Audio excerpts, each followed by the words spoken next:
nakahanda po akong magpakulong.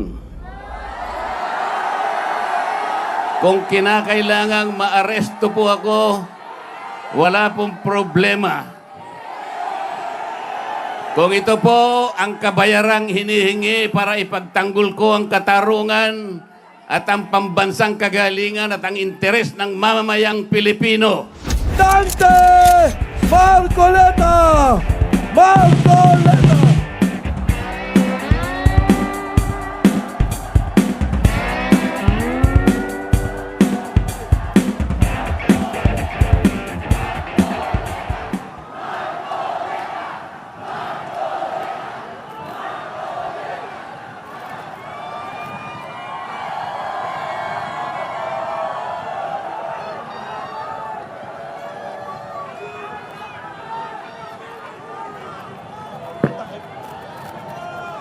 Magandang gabi po sa ating lahat.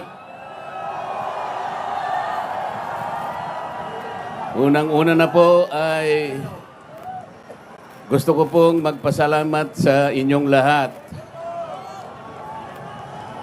Kahapon pa po ay tinitingnan ko na kayo. Lalong-lalo na po yung nanggaling pa sa malalayong lugar. Meron pa po ako nakitang nasa panig ng katandaan, mga lolo at mga lola. Kahit na po ang lakas ng buhos ng ulan, walang tumitinag, walang umuuwi. Lalo na kung nagpapahayag po kayo ng ating pagkakaisa. Ang ating hinahanap na katarungan, hinahanap nating katotohanan, transparency at accountability. Salamat po sa lahat ng mga kapatid sa Iglesia ni Cristo.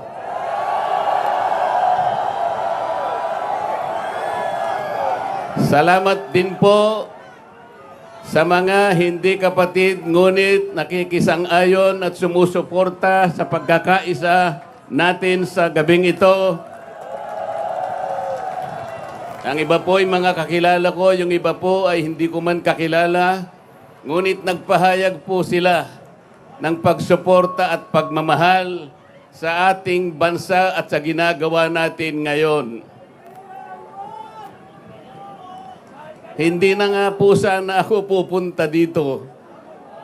Kasi baka akalain po nung iba, ako pa po yung nag-i-instigate, hindi po. Ang palagi ko pong ginagawa, kagaya ng palagi kong sinasabi, ay kailangan maipakita natin kung ano ang tunay at tapat na paglilingkod ng isang public servant sa pamahalaan. Gusto ko pong gamitin ang aking sarili na isang mabuting halimbawa kung paano ang isang public official ay tumupad ng kanyang tungkulin dahil sa pinagtiwalaan ng mga tao para sila ay paglingkuran. Hindi ko po alam kung paano ko kayo pasasalamatan sa tuwing nababanggit ang aking pangalan na sinusuportahan po ninyo ang aking ginagawa para sa ating bansa.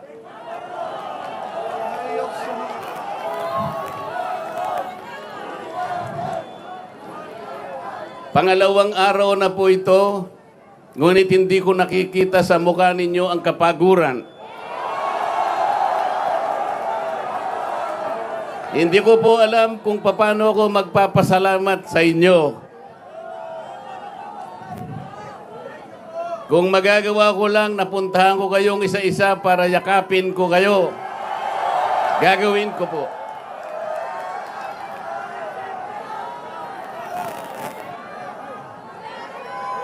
Naisip ko nga, magdadala na lang ako ng hopya.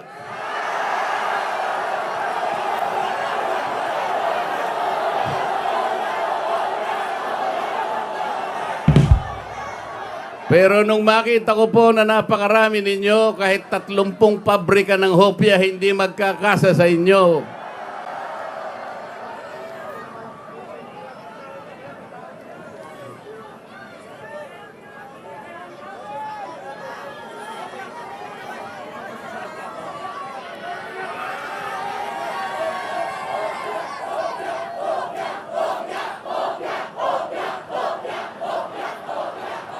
Bakit nilulunod ang pag-iimbestiga sa flood control scam?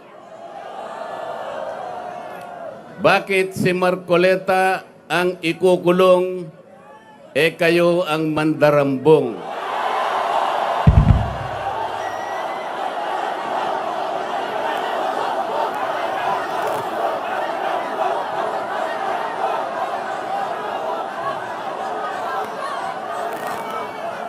Meron po akong babasahin sa inyo. Alam nyo na po ito, pero kailangan pong alam ko uli sa inyo para maitatak po sa ating puso. Ang babasahin ko po sa inyo ay yung pambungad o yung preambulo ng ating saligang batas. Ito po ang kauna-unahan, ito ang pambungad, ito yung panimula. Kung tawagin natin sa English ay preamble. Ito po ang sama-samang isinulat ng bawat isang Pilipino noong ang ating saligang batas ay ating pinagtibay. Babasahin ko po. Kami, ang nakapangyariang sambayanang Pilipino na humihingi ng tulong sa makapangyarihang Diyos upang bumuo ng isang makatarungan at makataong lipunan at magtatag ng isang pamahalaan nakakatawan sa aming mga mithiin at mga lunggatiin. Magtataguyod ng kabutihan sa bawat isa, mangangalaga at magpapaunlad ng aming kamanahan at titiyak para sa aming sarili at sa angkanang susunod ng mga biyaya ng kalayaan at demokrasya sa ilalim ng pananaig ng batas at ng pamahalaang puspos ng katotohanan, katarungan, kalayaan, pag-ibig, pagkakapantay-pantay at kapayapaan ay naglalagda at naghahayag ng konstitusyong ito. Mga kababayan, ito po ang batayan kung bakit nandito tayo ngayon. Nais nating ipaalala sa pamahalaan ang ating mga layunin, ang ating mga adhikain, ang ating mga pangarap para sa ating sarili at sa susunod na saling lahi, at ang ating pangarap sa ating pinakamamahal na bansa. Ito po ang aking paninindigan at alam ko ito ang ating pinagkaisang paninindigan ngayong gabi.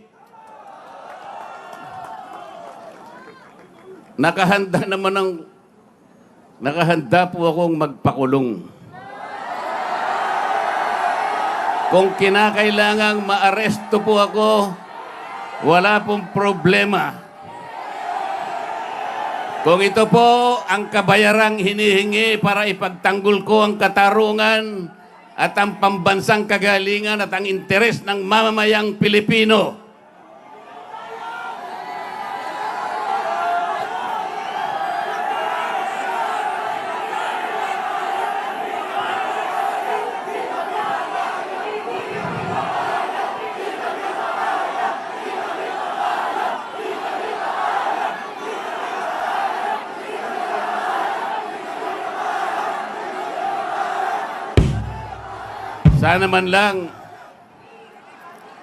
sana man lang may ninakaw ako. Sana man lang kasama ko sa mga mandarambong. Mga nabanggit na yung mga pangalan nila. Ang isa ay si Martin Romualdez. Ang pinagdalhan ng mali-malitang pera.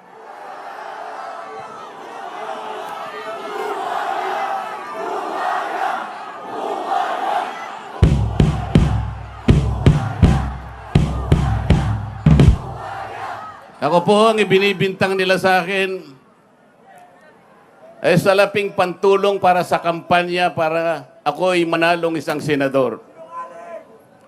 mga kaibigan po na pribado at sarili nilang pera ang kanilang itinulong sa akin, baka sakaling manalo nga po ako at nanalo nga po.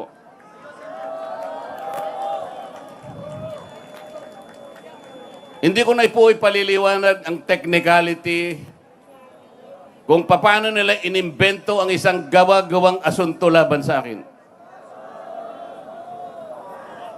Tingnan po ninyo kung sino pa yung nagtatanggol at tumutulong para sa ganon, matukoy natin kung sino ang may kagagawan ng pinakamalawak, pinakagarapal na pandarambong sa kabambayan. Siya pa ang inaasunto at siya pa ang pinagbabalakang arestuhin. Hindi ba katungkulan ng ombudsman ang sila ang humanap, umusig at parusahan ang lahat ng may kagagawan nito? Bakit ang ombudsman ang nagagalit sa akin? Hindi ba dapat tulungan pa nila ako?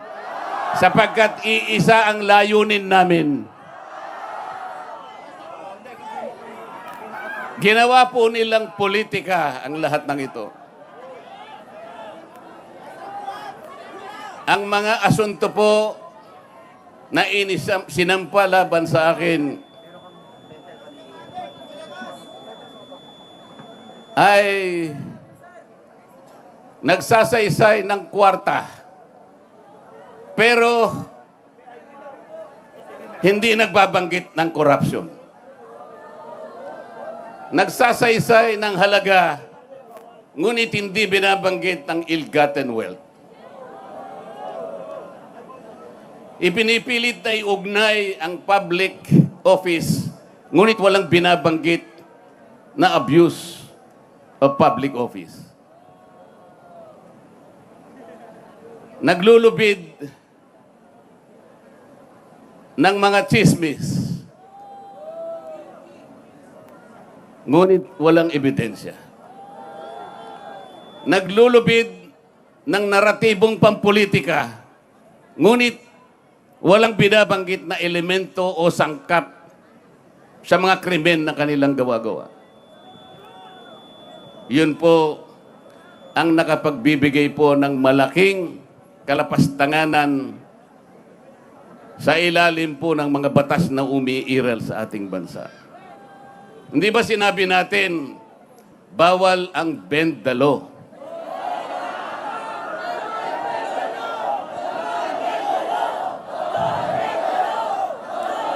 Ayun. Don't bend the law.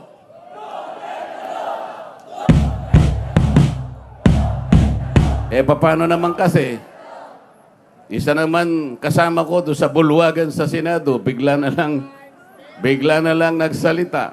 Sometimes you have to bend the law to be able to please the people.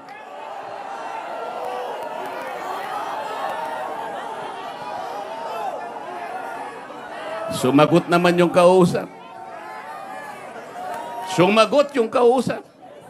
Tinanong kasi siya kung tama yung sinasabi.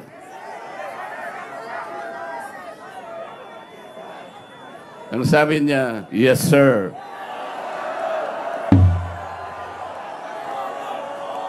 Mga kababayan, uulitin ko po ang aking pagsaludo sa inyo. Ang aking paggalang, ang aking pagpapasalamat sa ipinakita ninyong pagsuporta at pagmamahal sa akin at sa mga bagay na ipinaglalaban nating lahat. Ang katarungan, ang katotohanan, ang pananagutan, at ang katarungan. Huwag po tayong mag-iwahiwalay. Ang sabi nga natin, we are one. We are one. We are one. Maraming salamat po sa inyong lahat.